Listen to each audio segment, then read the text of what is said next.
Welcome to Tracking the Cats. This week's episode is going to bring you the Senior Associate Commissioner for the Southern Conference. We always talk about all things catamounts, and the Southern Conference is a big, important part of that. Has been for 40 years now, 40 plus years, almost 50 years, right, Steve? That's right. It's brought to you every time we do this by Stanberry Insurance with offices in Silva, Highlands, and Waynesville, covering all your insurance needs across the Carolinas. But as I mentioned, we have Geoff Cabe, who has been with the Southern Conference almost 40 years now, has been the actual director twice, an interim director, and he's got so much information for us. It's going to be a loaded podcast. Steve, you want to take it away, sir? Well, I know Jeff's been around the conference just about as long as the conference. Now, the only negative thing about Jeff is he went to UNC Asheville, UNCA grad. But on the positive side, he's got a Western Carolina daughter. So that's the Nice. part about it. But Jeff Right. has seen it all, I guess. Maybe been through a dozen commissioners and 100 head football and basketball coaches. Again, started, I think, in 1988, if I remember right. That's about 37, maybe pushing 38 years now with the Southern Conference. He started in Asheville, and then, of course, when the conference office moved down to Spartanburg, he moved down there with them. But Jeff, Southern Conference basketball tournament was held in Asheville to 95. Then it went on the road for several years, returning 12 years ago from that, what I call it, nomadic tour through Greensboro and Greenville and Charlotte and North Charleston and Chattanooga. Your thoughts on that period and when the tournament really didn't have a home? Yeah. We left Asheville back in the mid 90s there. The building was kind of in some disrepair. It was getting a little bit unfunctional. So we left to Greensboro, and then from there, went to those other places that you mentioned, and stayed in those places 2, 3 years at a time. So we lived kind of a nomadic existence, I would say. You're probably right about that. I don't know that we ever had really bad experiences in any of those places. I think we had successful tournaments in those places. So we had some really good, well attended tournaments in Charleston, but none of those places really ever had the synergy, I think, that Asheville has had for the Southern Conference basketball tournament. The way that, the building is kind of the right size building. The downtown area, obviously, there's a lot to do in and around the arena itself, the downtown hotels, the walkability, and the geographic location. It's kind of, if you threw a dart into the center of the conference, that Asheville area would be right around the center of the conference, having 5 or 6 schools within 2 hour drives and several within an hour drive, of Asheville. Really kind of sets up for a really successful event, and the city really kind of, makes it a big deal. It feels like a big deal in the city. You go in the city, you see a lot of things that are SoCon branded. You see stuff in businesses, you see stuff in hotels, in restaurants, and breweries, and all that kind of stuff.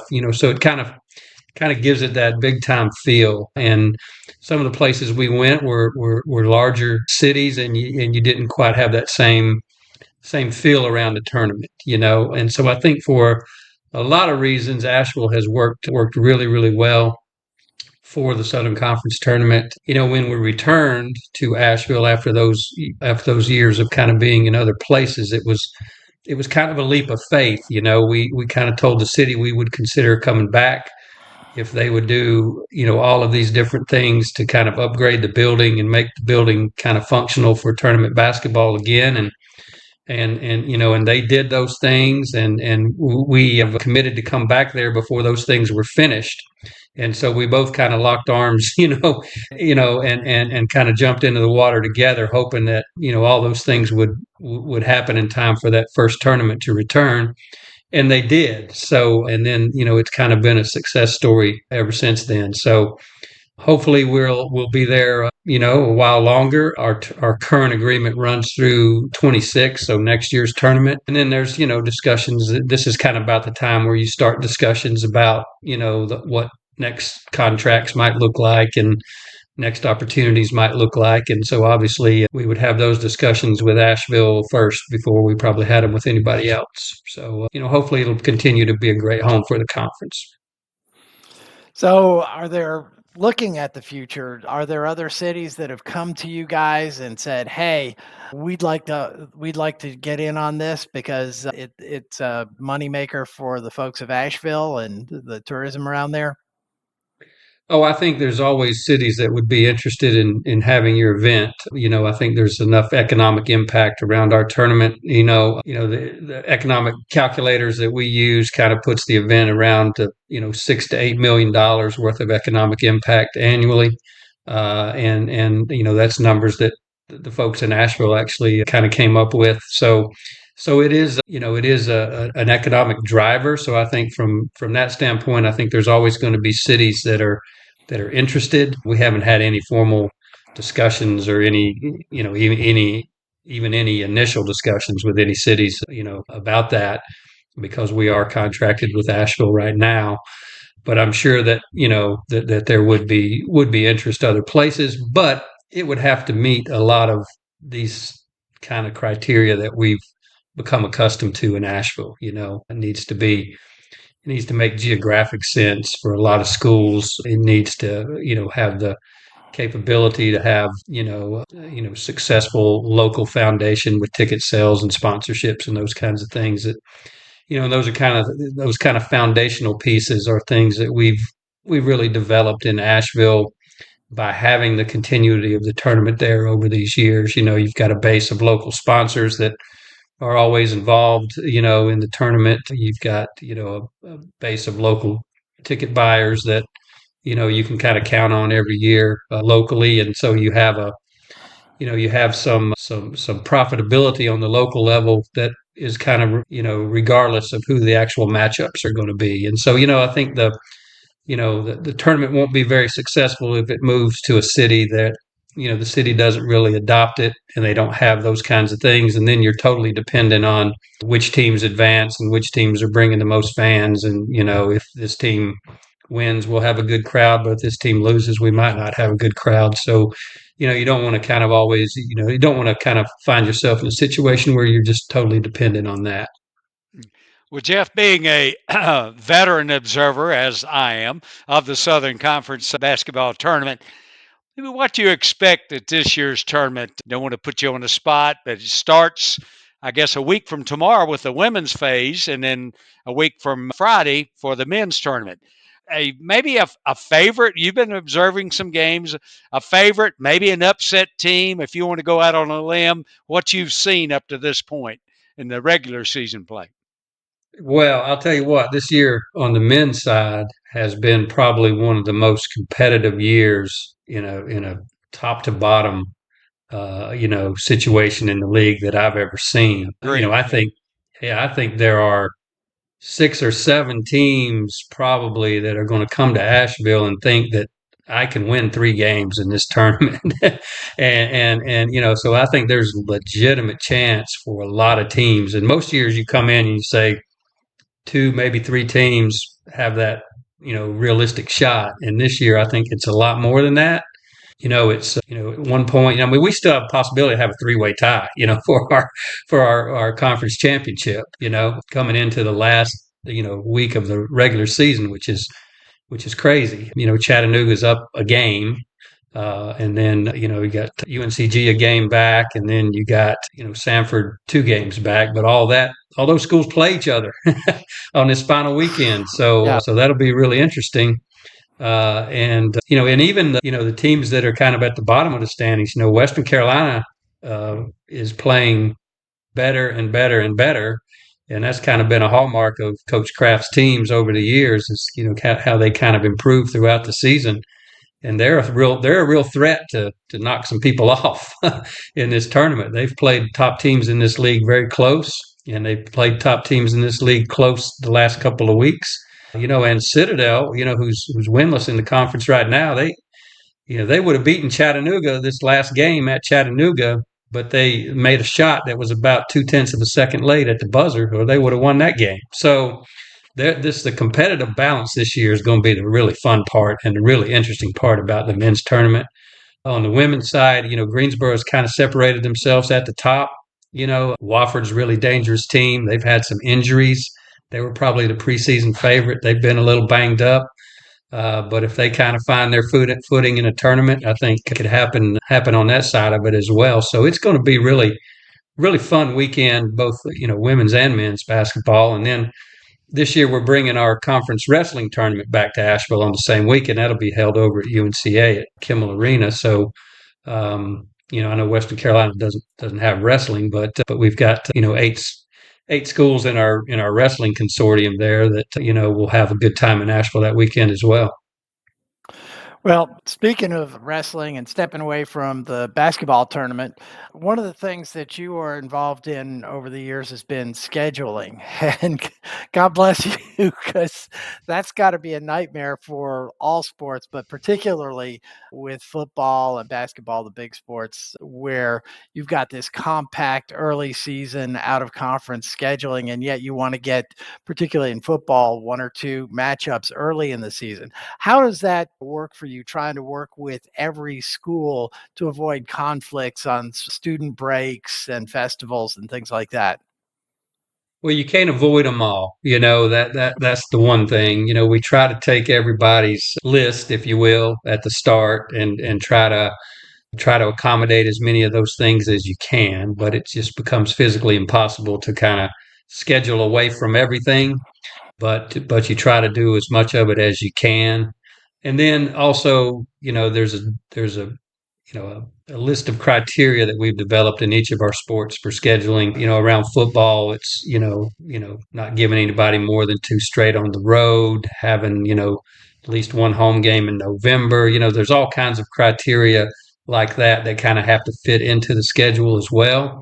So it becomes a big puzzle. We're working a lot now with artificial intelligence and companies that do this to kind of help us kind of find the best, because it's really a big math formula at the end of the day, so they can run, based on our criteria, thousands and thousands of schedules and kind of tell us which one kind of has the fewest number of, errors in it. And that's usually the one at the end of the day that we end up going with. But, also what complicates our football schedules a little bit is that we allow schools to schedule non-conference first.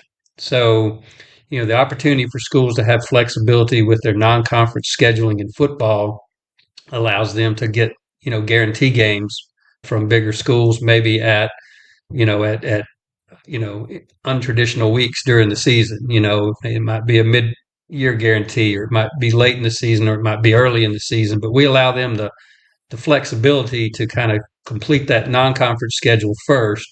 Then we kind of fit the conference games around the non-conference schedule. And that's worked out well for everybody from a non-conference scheduling flexibility standpoint.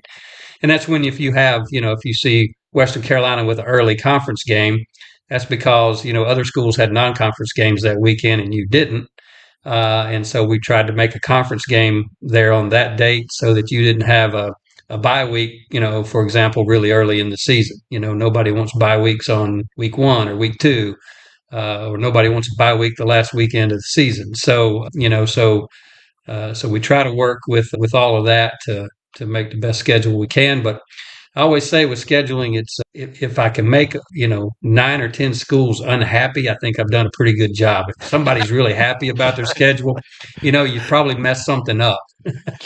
Hey, one more question along scheduling, and that is something that fans get confused of, and why there is many seasons, 11 game schedule for FCS, but a couple of times each decade there's a 12 game season. And we happen to have 2 years in a row of that this year. Can you explain that? Yeah, it's based on the NCAA calendar, and I can't quote the exact thing, but it's if Labor Day falls on a certain part in the calendar, then there's so many weeks that the season can be played, and so on those years where that happens, then 12 games are allowed. And so it was 24 and 25 were 12 game seasons. The next one won't be until 2029. So the next three seasons, 26, 27, 28, will all be back to 11 game seasons, unless there's some other kind of rule change in the NCAA along the line here that allows a That 12th never game for happened. FCS. Yeah. So you don't ever count that out. But Yeah, I know Thanksgiving is one of the end. They want to have the schedule complete, like for FCS, start the football playoffs Thanksgiving weekend. So I think correct. that there's dates you have between. Well, actually, this year will be starting in August and going until Thanksgiving weekend. But Geoff, I know Western Carolina is one of the biggest pains in the rear when it comes to scheduling with Mountain Heritage Day. You can't play on Mountain Heritage Day. We got fall breaks. We got band day and all these stuff, and people don't understand what you're going through. But I definitely do. Being on the old calendar committee back in the days at Western, I know what you're fighting against. But speaking to about another tournament, the baseball tournament, I see where that has been extended, a 3-year extension on the contract with Fluor Field in Greenville, South Carolina. Yeah. But there, which is a little bit strange because Greenville Furman doesn't have baseball anymore. But I guess it's turned out that's a great facility, and it would be nice to have a home team there to draw attendance. But the league obviously seems pretty happy with the tournament being in Greenville. And if you might want to allude a little bit back to the days when we first started in Asheville, 19, I guess, was right along 84. Let's see, when was it? 84, 85, Yeah, 88, 80, 80, 88. I had just started. Yeah, Yeah, I had yeah, just right. started at the conference. And I remember think that I was an intern. Remember the last year we had the tournament? I think that would have been 89. And we sat there, watched an inning and a half, I think VMI and Furman play. And then we watched it rain for 3 days. And then the tournament was no more in Asheville they blamed it on the weather. I guess because the facility, they didn't have the facilities to maintain the field. And Charleston grabbed it for many, many years. I'm sure you Yeah. remember that end of that tournament. Oh yeah, that was yeah. I'm not sure we knew exactly what we were doing back then. It was the tournament really hadn't been a thing, in a baseball Yeah. tournament. We really Yeah. hadn't had a baseball tournament, and so we started that thing in Asheville because the league office was in Asheville, and yeah, and we had just the worst luck, with that tournament that year, and it did. I think we did end up like sending some teams home and took like the top Yeah. four and played a like single elimination game out in Swananoa somewhere, Well, Black Mountain, Montreat Montreat. College. Yeah, Mhm. yeah. And that's kind of how the tournament finished up. So it obviously ended with a whimper and not a bang that Yeah. year. But then Charleston took it over and did a great job. Walt Nadzak, the AD at Citadel, kind of spearheaded that thing. It was very successful there. Kind of ran through its course there, and in Greenville, we started going to Greenville, and people kind of much like Asheville for the basketball tournament, they've kind of fallen in love with that. The city's awesome, as you know. It's that West End where the park is at is just a tremendous area.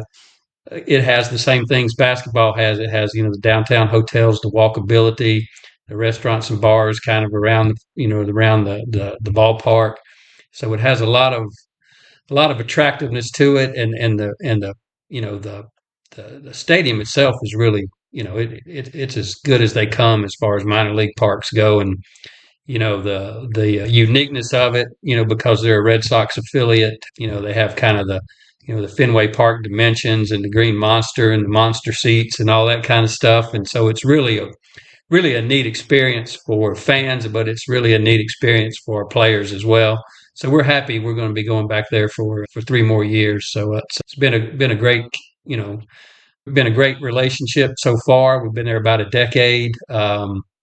And of course, Furman had baseball at the time we went there. They dropped it. Speaking of the baseball tournament, I've been to several of them over the last few years and love Greenville. Like you said, it's got a great atmosphere, great park.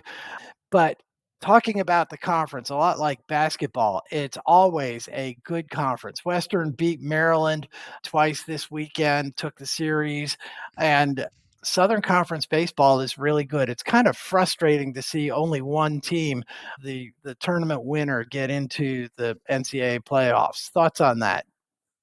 Yeah, and we've been a league historically. We've had multiple bids in baseball. We've been really close a couple of the last few years. I think Wofford might have been the first or second team out a couple of years ago. So we've been and we felt like they were in, and it's, it's obviously tough to get at large bids, and you have to be, kind of fortunate, but we do think our baseball is worthy. I think we were ninth amongst all Division One conferences last year in baseball RPI, so that's really good. But it's really not about the conference RPI. It's about the RPI of those individual teams and their schedules and how the committee evaluates them. And we just got to keep kind of talking about Southern Conference baseball, and our teams got to win some of the games they need to win, and hopefully we kind of get back to being that you know league that kind of on a given year can put two teams in, and I think we will. Yeah. Geoff, with the college landscaping just changing almost daily now with the lawsuits and the transfer portal, the NIL, schools leaving conferences for other conferences, what do you see? And this might be a little tough one here. What do you see for the future of the Southern Conference? Well, I think our future is bright. I think we have 10 schools and 10 university presidents that like this association that they have right now with these 10 schools. Um, I think where we can come out on some of this stuff is kind of being a little bit of a bastion of sanity, if you will, for how conferences should do things. I know there are discussions taking place, amongst the presidents about the house settlement and schools either opting in or opting out, and I think they'll probably have the ability to do what they feel is best for them on that regard, and but also at the same time, maintaining some competitive equity, within your conference. I don't think anybody in our conference can just go outspend. I don't think one school can just go outspend another school and just win everything. I think all of our schools, have their own challenges with budgets and have their own things going on with that. So I think our competitive equity will be there, but I think also our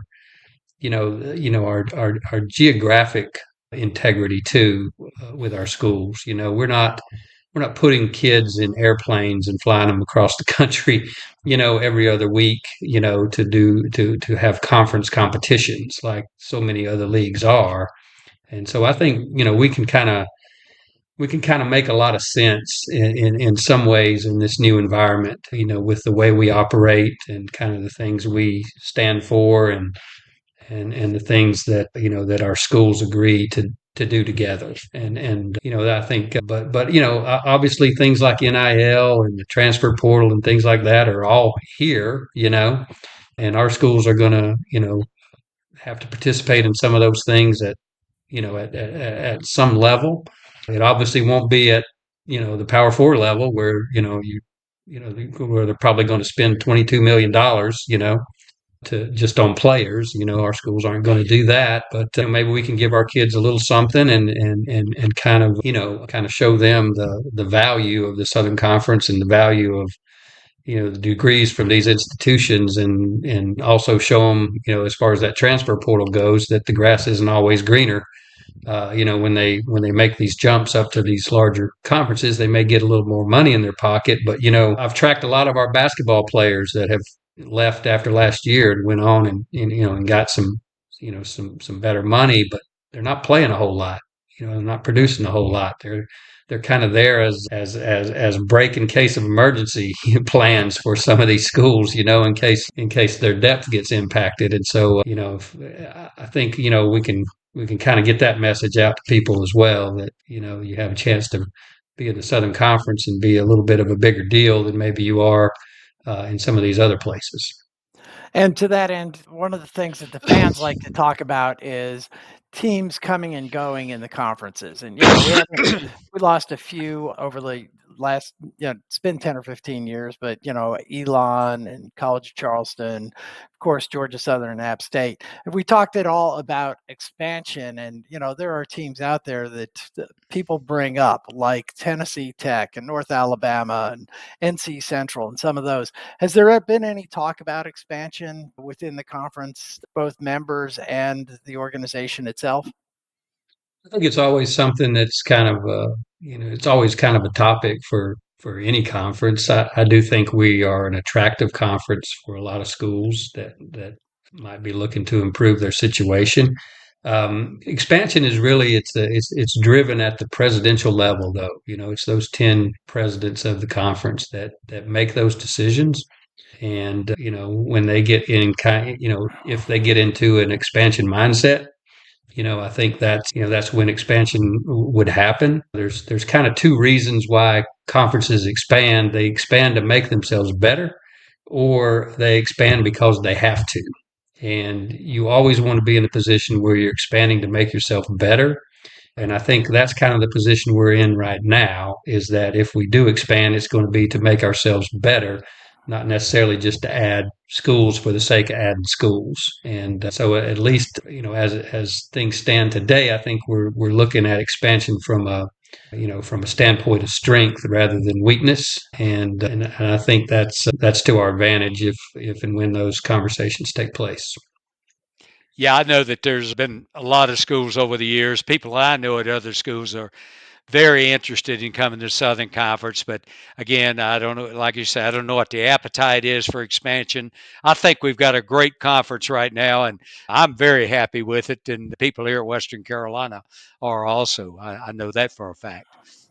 Yeah, I, yeah, I hope so. All of our schools are, and and I think they are. It's a lot of things going on in college athletics that people got to figure out, but hopefully, conference affiliation is not one of the things that they do have to figure out.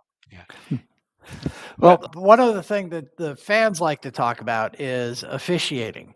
And oh man, we got this bad call against us. I remember the last play of the Wofford football game about 5 years ago, where we thought we had scored. And how do you guys deal with? How do you select your officials, and how do you evaluate them? And then if there is a problem, how do y'all resolve it?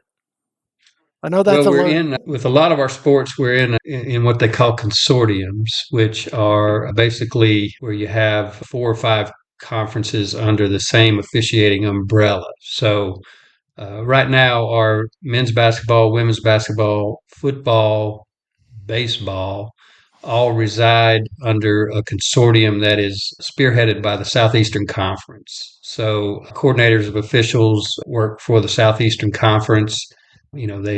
So for example, our consortium in men's basketball consists of the SEC, the American Athletic, the Sun Belt, us, and Atlantic Sun, all as kind of under one officiating umbrella. So, our coordinators are the ones that recruit, train, hire, assign the officials for each of our games in those respective sports. So there's a coordinator, and it's usually somebody that's an ex-official who was at a very high level that's now retired that is kind of doing that. So they're doing the training and evaluating and assigning for all of those.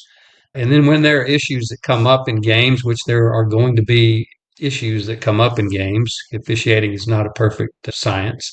There are going to be missed calls, there's going to be bad calls, there's going to be no calls, there's going to be all those kinds of things that come up.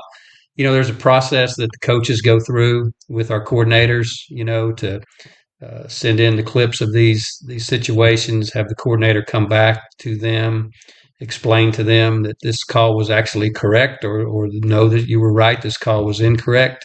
A lot of times it's kind of when there's incorrect stuff, it's kind of more along the lines of teachable moments for those officials. The coordinator kind of coaches them through those situations if they were to occur again, and how they should have handled it, or how they would do it differently next time. And then there are just issues that are kind of, there are sometimes egregious mistakes that take place. And then that's kind of where we step in along with the coordinator to say, do we need some kind of further accountability on that mistake? So it might be, we don't make a lot of that stuff public, because I don't think that really does, that might make people feel good in the moment, but I don't think that does a lot, for that official in their development, to kind of every time they make a mistake to just kind of make it public about what we're doing. But there are situations where we take games from them, so that impacts their checkbooks, or we might have situations where officials have had 2 or 3 instances of situations at one school where we might make sure that that official and that school don't really see each other for a period of time. And if it got, to the point where things were happening, we felt with an official a little too often, then those people just won't be retained on the staff the next year, and that happens as well. Every year we have from our staffs, we'll have 2, 3, 4 officials that just won't be invited back. And so, there's always a pipeline of other officials that are coming up. And with a lot of our sports now, I think you see in football and men's basketball, I think you're seeing a lot of younger officials now in those two sports than maybe what you saw in the past. And that's just kind of been the natural turnover of the officiating in those sports. And guys that have come up from Division II are now getting their chance in Division I, and they're kind of developing along that path. And some of our officials get really, really, really good, and we'll lose them. The SEC will take them and put them on their SEC crews, or their, so that's kind of the way things kind of work in the officiating world too. And basketball, not as much. People aren't quite as tied down to, like in football, it's all crew based. So if you're a Southern Conference crew, you're working a Southern Conference game every weekend. Basketball, you might work an SEC game on Tuesday, a Southern Conference game on Wednesday, an American Athletic game on Thursday. But I think we are seeing a little bit more of a youth movement in some of our sports now in our officiating. So. Well, Bob, I'm in good shape on my end. We could add more, but I Oh see, yeah.